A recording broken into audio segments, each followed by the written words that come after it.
Se celebra en la ciudad de Bruselas, capital de Bélgica. Escuchemos las palabras del vicemandatario nacional en este importante encuentro birregional. Aquí estamos sentados dos de los bloques, dos de los polos de poder más importantes de ese mundo multipolar y pluricéntrico que hoy no solo necesita la humanidad, sino que es indispensable. La CELAC es la concreción, casi 200 años después, del proyecto visionario del libertador Simón Bolívar. Efectivamente, hace 200 años, el libertador convocaba al Congreso Anfictiónico de Panamá y lo hacía no solo por un sólido y cohesionado convencimiento de la necesidad de un proyecto unionista en nuestra América, sino como reacción también a las amenazas de invasión y de restauración de las monarquías europeas agrupadas en aquel entonces en la Santa Alianza. En el siglo XXI, la relación entre ambas regiones debería ser absolutamente distinta a aquella del siglo XIX. Nuestros vínculos deben fundamentarse en el respeto mutuo y la cooperación necesaria. Sin embargo, hemos de decirlo, persisten algunas reminiscencias coloniales e intentos de tutelaje que rechazamos contundentemente. Los principios elementales del derecho internacional público y de la Carta de las Naciones Unidas deben ser respetados y cumplidos en este nuevo tipo de relaciones que estamos construyendo. El gobierno venezolano defenderá su soberanía, así como la de todos los pueblos de la CELAC ante cualquier circunstancia. Destiérrese, por el bien de todos los pueblos de nuestra América y de Europa, cualquier vestigio arrogante de coloniaje, tutelaje o anacrónico imperialismo. No son épocas de la Santa Alianza, son tiempos para la construcción de una sincera y socialmente útil alianza birregional que se fundamente en el respeto mutuo, en el humanismo, una alianza para la paz, la cooperación constructiva y recíproca, las inversiones sanas y los intercambios soberanos de experiencias y conocimientos. En el año 2001 nos advertía nuestro querido comandante Hugo Chávez que los presidentes corren el riesgo de andar de cumbre en cumbre y los pueblos corren el riesgo de seguir de abismo en abismo.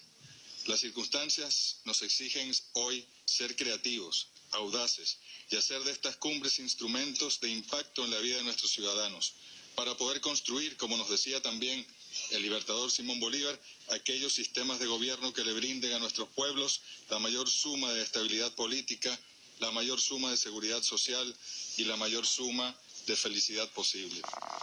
Y hablando de felicidad, que es una categoría que nosotros reivindicamos y a la cual aspiramos, que se fundamenta en el acceso universal a los aspectos esenciales para una vida digna: la educación, la alimentación, la salud, el empleo productivo, la vivienda, la cultura, el conocimiento científico, la democracia política, la democracia económica, la democracia social.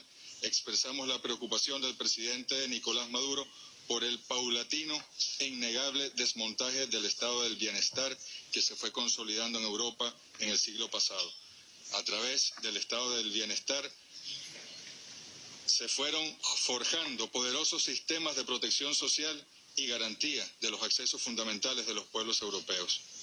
Le sugerimos con mucha humildad a los gobiernos europeos que estudien y extraigan las lecciones necesarias de las luchas de los pueblos latinoamericanos, esas luchas que dimos en las últimas décadas del siglo XX y principios del siglo XXI para contener las políticas neoliberales que en nombre del libre mercado arrojaban a diario a millones de ciudadanos a la miseria, el hambre y la muerte. El neoliberalismo salvaje, tal como lo calificó su santidad Juan Pablo II.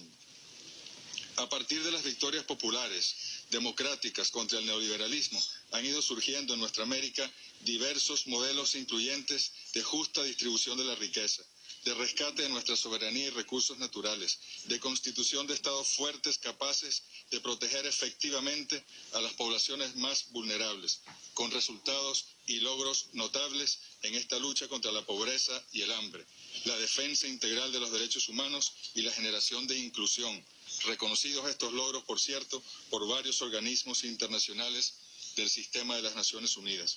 Queremos compartir con Europa estas experiencias exitosas, no para exportar modelos, sino para que conozcan nuestro proceso histórico y para que afinen los objetivos sociales y hagan propias sus evaluaciones sobre estos procesos.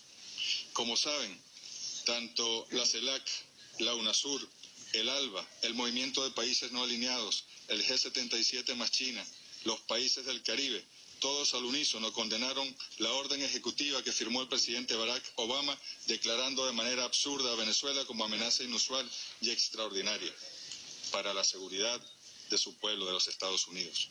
Semejante acción unilateral, injerencista y extraterritorial se convirtió en causa común de lucha de todos los pueblos del sur, y no es en vano que el tema, que no es interno de Venezuela, sino que por el contrario fue tomado como propio por todos los países de la CELAC, haya sido considerado en esta cumbre y haya sido también incluido en la declaración como una preocupación de ambas regiones. Otro desafío que debemos enfrentar es el de la dictadura de los medios de comunicación y de sus dueños. Los medios deben convertirse en eso, en mediadores entre la realidad y la verdad, entre la realidad y los pueblos. No pueden ser los medios constructores de falsas realidades, instrumentos arbitrarios y oscurantistas de desprestigio, ocultadores de la verdad, adormecedores de pueblos y defensores de guerras, defensores de sistemas de dominación. En este sentido, la campaña mediática internacional contra Venezuela no tiene parangón. Algunos medios europeos dedican sus portadas, titulares principales, editoriales y reportajes a mentir con saña contra el gobierno de Venezuela y contra su pueblo. Quizás se deba a algunos temores internos de las clases dominantes, que nada tienen que ver con Venezuela ni con su realidad, o quizás sea una estrategia de distracción para que sus pueblos no se concentren en sus problemas y en sus procesos de liberación.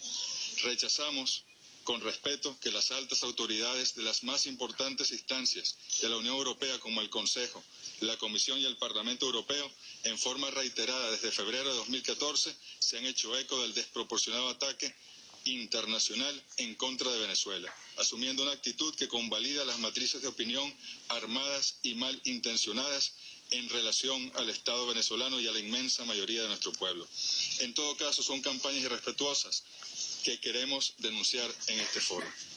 Saludamos el proceso de reanudación de las relaciones diplomáticas, de respeto e igualdad entre el gobierno de Cuba y el gobierno de Estados Unidos en el marco de la Convención de Viena.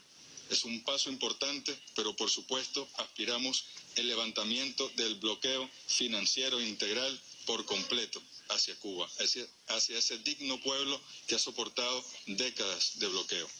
Instamos también al Reino Unido a sentarse con la República Argentina y a resolver los problemas territoriales de vestigios colonialistas que aún persisten en nuestro territorio. Rechazamos las amenazas financieras contra el gobierno, el Estado y el pueblo de Argentina. El tema de los fondos buitres no tiene cómo calificarse. Los temas de las migraciones constituyen una gran preocupación. Se violan derechos humanos diariamente. Debemos subsanar las brechas del desarrollo y asumir con conciencia las responsabilidades históricas y presentes con respecto a las causas que generan esos éxodos desesperados hacia el norte. A mediados del siglo XX, ante las guerras europeas y la miseria en la que dejaron a sus pueblos en América Latina y el Caribe, recibimos con los brazos abiertos a millones de europeos que hoy son parte constitutiva de nuestras sociedades. Queridos jefes de gobierno y delegados,